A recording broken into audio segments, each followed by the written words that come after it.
안녕하세요, 여러분. 이번 한 주도 잘 보내셨나요?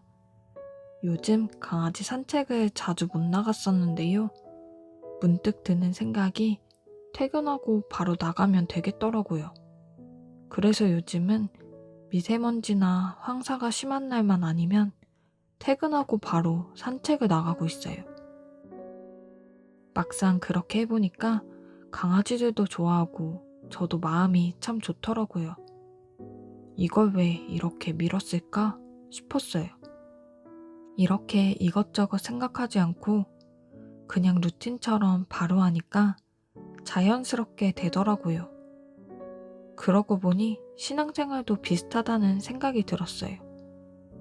나중에 여유 생기면 봉사하면 되지. 나중에 마음 생기면 섬기면 되지. 이런 마음들이요. 오늘은 120번째 메시지입니다. 제목은 하나님께서는 고마움을 표시하십니다. 입니다. 잘 들어주세요. 저는 조금 이따 다시 올게요. 하나님께서 우리 모두에게 오늘과 같은 설교 말씀을 듣게 하시는 이유, 교회에서 꼭 있어야 하는 사람이 되라는 것입니다.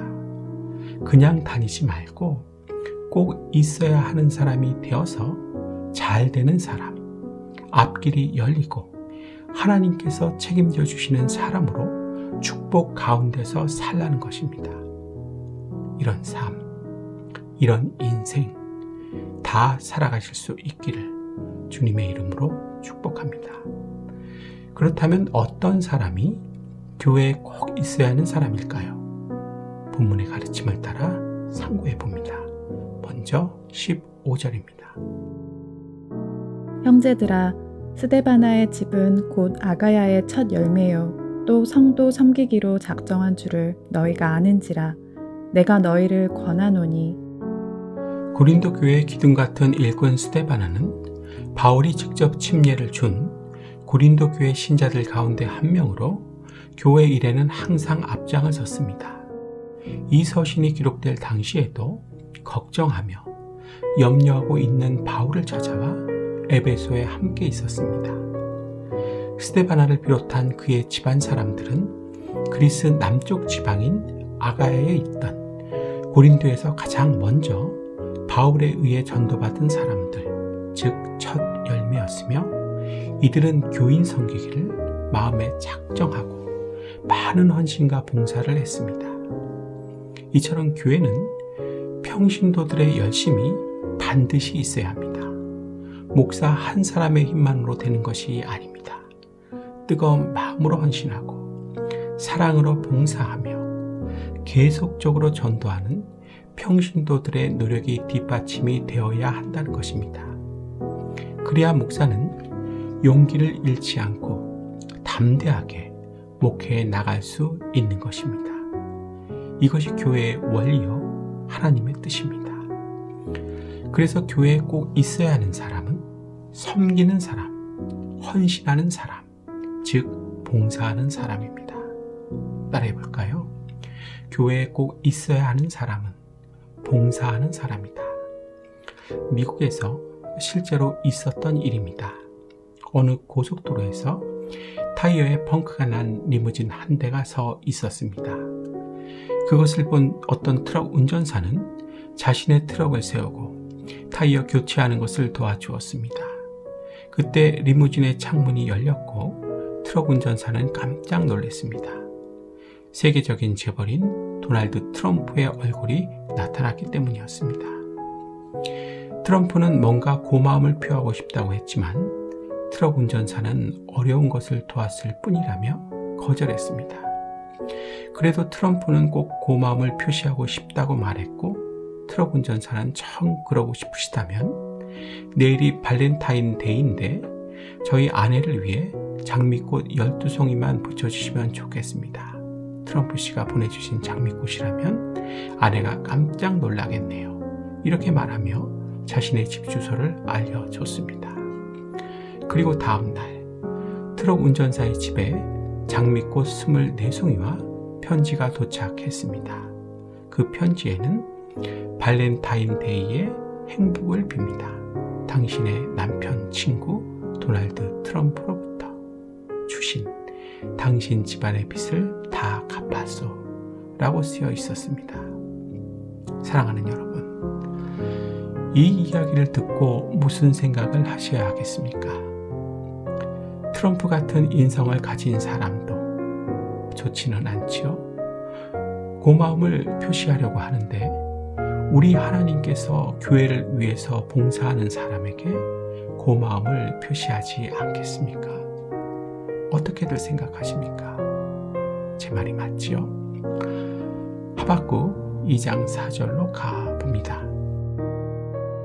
보라, 그의 마음은 교만하며 그 속에서 정직하지 못하나 의인은 그의 믿음으로 말미암아 살리라. 우리가 사는 방법이 교만하고 정직하지 못한 세상 사람들처럼 사는 것이 아니라 고마움을 표시하시는 하나님을 믿음으로 말미암아서 사는 것입니다. 반드시 하나님께서는 예수님의 핏값으로 세우신 교회를 위해 봉사하는 사람들에게 트럼프와 같이 고마움을 표시하십니다. 이 믿음 가지실 수 있기를 축복합니다. 하지만 우리의 속셈과 모습은 어떠합니까? 누가 더 크냐 하는 문제로 다투고 있는 제자들과 똑같습니다. 더 크기만을 원하고 있다는 것입니다. 이런 제자들을 위해 예수님께서는 어떻게 하시지요? 종의 모습으로 허리에 수건을 들으시고 제자들의 발을 씻겨 주십니다. 섬김을 눈으로 보게 한 것입니다. 우리는 알고 있어야 합니다. 예수님과 같은 섬김의 마음이 있어야 봉사할 수 있습니다. 없으면 못합니다. 따라해 볼까요? 예수님과 같은 섬김의 마음이 있어야 봉사할 수 있다. 없으면 못한다. 교회는 크기 위해서 다니는 것이 아닙니다. 다른 사람들보다 작아도 괜찮습니다. 이걸 확실하게 배우셔야 합니다. 그래야 하나님의 놀라운 능력과 은혜가 찾아옵니다. 예수님의 제자들과 같은 마음에서 속히 벗어나십시오. 더 이상은 안 됩니다. 예수님과 같은 섬김의 마음을 소유하시기 위해서 몸부림치셔야 합니다. 그래서 봉사하십시오. 그래야 교회에 꼭 필요한 사람이 되는 것입니다. 잘 들으셨죠? 참 귀한 메시지죠? 저는 오늘 말씀을 들으면서 3가지를 생각하게 되었어요. 첫 번째는 나는 지금 교회에서 어떤 모습으로 서 있는지 돌아보게 되었어요. 그냥 다니는 사람이 아니라 누군가에게 도움이 되고 조금이라도 섬기고 있는지 생각하게 되었어요. 바쁘다는 이유로 내 일만 챙기고 있었던 건 아닌지 한 번 더 돌아보게 되었어요. 두 번째는 하나님께서는 섬기는 사람을 절대 그냥 두지 않으신다는 걸 깨닫게 되었어요. 사람은 몰라줘도 하나님께서는 다 보고 계시고 반드시 기억하시고 채워주신다는 걸 다시 믿게 되었어요. 그래서 결과보다도 지금 내가 어떤 마음으로 섬기고 있는지가 더 중요하다는 생각이 들었어요. 세 번째는 교회에서는 크려는 마음보다 섬기려는 마음이 더 중요하다는 걸 깨닫게 되었어요. 사람은 자꾸 더 인정받고 싶고 더 앞에 서고 싶은 마음이 생기기도 하지만 예수님께서는 오히려 낮아지는 길을 보여주셨잖아요. 그래서 저도 조금 더 드러나기보다 조금 더 섬기고 배려하는 쪽으로 살아가야겠다는 마음이 들었어요. 여러분은 오늘 말씀을 통해 어떤 마음을 품게 되셨나요? 댓글로 함께 나누면 좋겠습니다. 하나님께서는 언제나 우리를 새롭게 해주시고 강건하게 또 행복하게 살아갈 수 있는 방법을 말씀을 통해 가르쳐 주세요. 그 하나님 오늘도 나를 지켜보고 계셨을 거예요. 그리고 내일도 함께 해주실 거예요. 여러분, 오늘 하루도 참 잘 사셨어요. 저는 또 다음 시간에 올게요. 하나님께서 함께 하시는 평안한 밤 되세요.